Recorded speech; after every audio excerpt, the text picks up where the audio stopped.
So it said, this man will covet a field. When you covet something, that means you have a unrighteous desire to have. Meaning you want what you can't have, and you'll steal that thing. You will kill for that thing. You'll do whatever you got to do to take it. That's what coveting is. So it said, this man coveted what?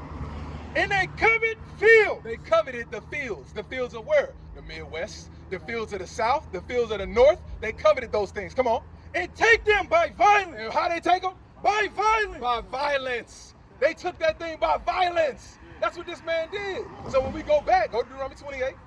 This is what they took. They took your brother's lands from you. They took that thing. But look, us repenting, we can take it back. All right? Now read this. Come on. Cursed should I be in the city, and cursed should I be in the field. So we were cursed in what? The cotton fields, the sugarcane fields, the tobacco fields, the plantains, whatever resource they needed picked, guess who they used? Us. Right. And it was 200 plus years of free labor. Yeah, that purple be a problem, they don't like that. We don't turn the other cheek, yeah, we fight back. We keep the law, we teach the law, they don't like that. We waking up the 12 tribes, they don't like that. Yeah, that purple be a problem, they don't like that. We don't turn the other cheek, yeah, we fight back. We keep the law, we teach the law, they don't like that. Waking up the 12 tribes, they don't like that. We hit the streets to bring it out, they don't like that. No count, we ain't lying, we ain't fly, yeah. A roaring lion crouching down, they don't like that. The tribe of Judah, watch us do this, we gon' fight back. And yeah, your pastor know we lying, talking about he know the scripture like a butcher, so I keep a knife. I pull it out and cut him with his wartime and spiritual. Praying for my son and them, praying for my aunties and my uncles and my cousin them.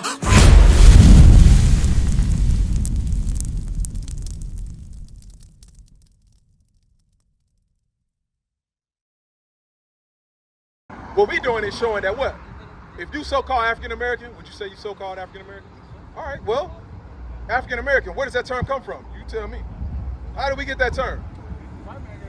I agree. You're 100% correct. Hold on. The white man gave it to us, right? So, if the white man gave us that term, would it be empowering for us to keep calling ourselves African-Americans, or would it be empowering to disconnect from that? Actually, I think it's another term for enslavement. That's deep. That's real deep. Because exactly, you know what I'm saying? If you had property, you would name it, correct?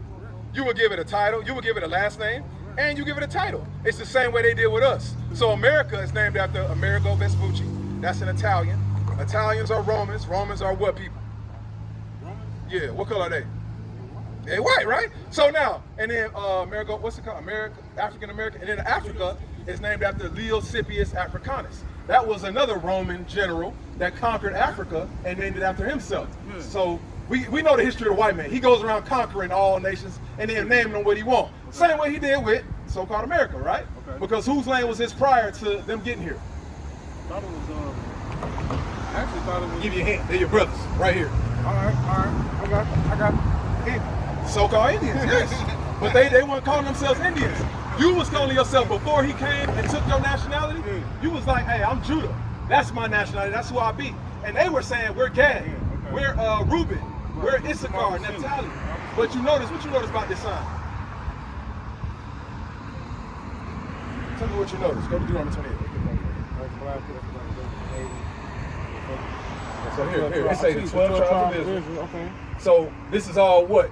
These are relatives to the city. That's you own it. That's our relatives. That's our family.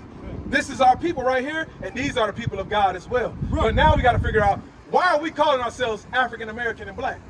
Well, I thought it was because we were born here in America. True. You know what I'm saying? And we just took that. That's a part of it. That is a part of it. But it goes further back than that. I know that. To the time of Moses. So let's read this thing. Let me show you something. Come on.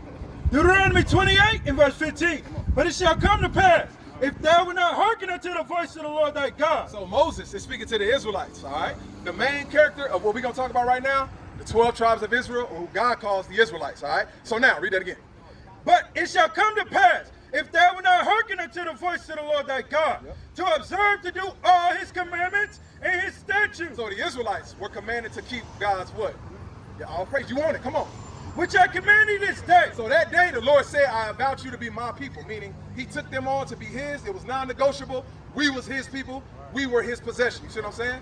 But in order for us to stay that way, we had to keep God's laws. And if we did not, the Lord said, that all these curses shall come upon thee and overtake thee. so now, I didn't get your name? Felix? Okay, Felix. I'm Mordecai. All right, yeah, do it again. From top. No, the last part. Yes, sir. That all these curses shall come upon thee and overtake thee. So now, you in agreement, and I see you locked in. It said curses will befall God's people. So let me ask you something. How long we been in America? I give you some help. I don't know if there's a date on here. Let me see. This may have a date on it. It does, but we can't see it. Look like 1769. That looked like 1769. Yeah, it says 1769. All right, so how long has that been? That's almost a century ago. Yeah, about half. Yeah, no, it's more than that. Shoot, 1619. So we got here 1619, correct? Now, us as a people, have we prospered in this nation at all? Yeah, like collectively as a whole. I know we got certain amongst us that do well, but if you go to the ghettos and in the slums and in the hoods, it look a lot like back then, correct? And it look like much change, right? It's like back in our captivity. Oh, his brother on point. Read verse 16. Cursed shall I be in the city. So now we're going over the curses. God said his people will be cursed in the city. Cursed in the city looks like high crime rate, high poverty, domestic violence, single parent households, long hours, low wages. Everybody else is prospering and building up around you. You ever notice how the Chinese men will come here and set up shops? And then the Arabs will come here and set up gas stations. And then all these other folks will have businesses, right? But we've been here 400 plus years and we ain't got nothing. Right. Why do you think that is? I don't like pointing my finger. Okay. I blame us because we hold Yes. we hold our own stuff back. Yes. So, when we get hold of something good, Yeah. Nigga it up. Come on. Read 16 again. Cursed shall I be in the city. So the Lord said, cursed will we be in the city. The Israelites will be cursed in the city. We can identify that agrees with who? What people? But what are they called today? That's right. Come on. He on it. Come on. And cursed shall I be in the field. Now look how detailed God get. God said, cursed would his people be in the fields. What fields were blacks and Hispanics serving in? What fields? Yeah, what fields? Like what? Like, okay, here, I'll give you one. Here, look on there. Where they at? Oh, right here. What field is that right there? That's the cotton field. Yeah. And now, how much money did America make off of 200 years of free labor? I worked at the cotton field before. I wasn't making nothing like $12. Damn, you see that? And then America traded that cotton to all other places, and you know how much they raised that thing and put taxes on it and made sure they got their cut. And then with that, they was able to do what? Build up everything you see around you. Right. Okay. Who sold them that property? Who gave them that property? They didn't. Here, hold this. Go to Micah 2. I know they took a lot of Yes, stuff, let's get what it is. I'm gonna get what they did, because there wasn't no. And then you could say the so-called Native Americans, right? They were here, correct? Now, they were the ones that made the first deals with the so-called white man.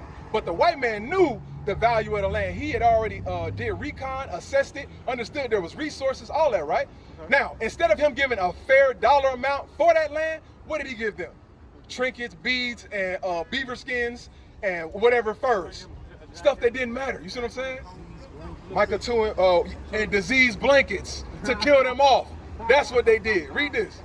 Micah chapter 2 and verse 2. And they covet field. So it said, this man will covet a field. When you covet something, that means you have a unrighteous desire to have. Meaning you want what you can't have, and you will steal that thing. You will kill for that thing. You'll do whatever you got to do to take it. That's what coveting is. So it said, this man coveted what? And they covet field. They coveted the fields. The fields of where? The Midwest, the fields of the South, the fields of the North. They coveted those things. Come on. And take them by violence. And how they take them? By violence. By violence. They took that thing by violence. That's what this man did. So when we go back, go to Deuteronomy 28. This is what they took. They took your brother's lands from you. They took that thing. But look, us repenting, we can take it back. All right? Now read this. Come on. Cursed should I be in the city, and cursed should I be in the field. So we were cursed in what? The cotton fields, the sugar cane fields, the tobacco fields, the plantains, whatever resource they needed picked, guess who they used? Us. Right. And it was 200 plus years of free labor, non-taxed. Imagine if you got your check, I know you said $12, and that's a shame. If you got a $12 check for 200 years with no taxes, where would you be? Think about it. Think about it. You can run the world, could you not? You know what I'm saying? You can do a lot with that. You see what I'm saying? So this is what this man did. And then they told us, you niggas pull yourself up by your bootstrap. Go work the menial jobs of the world and try to make yourself better. Meanwhile, they denied us schooling, they denied us education, they denied us voting rights, they denied everything. You see what I'm saying? So I'm showing that these are the curses that identify God's people. What is the nation?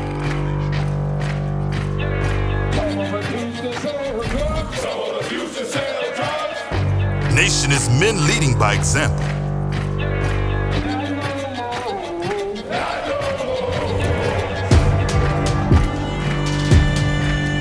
Nation is family.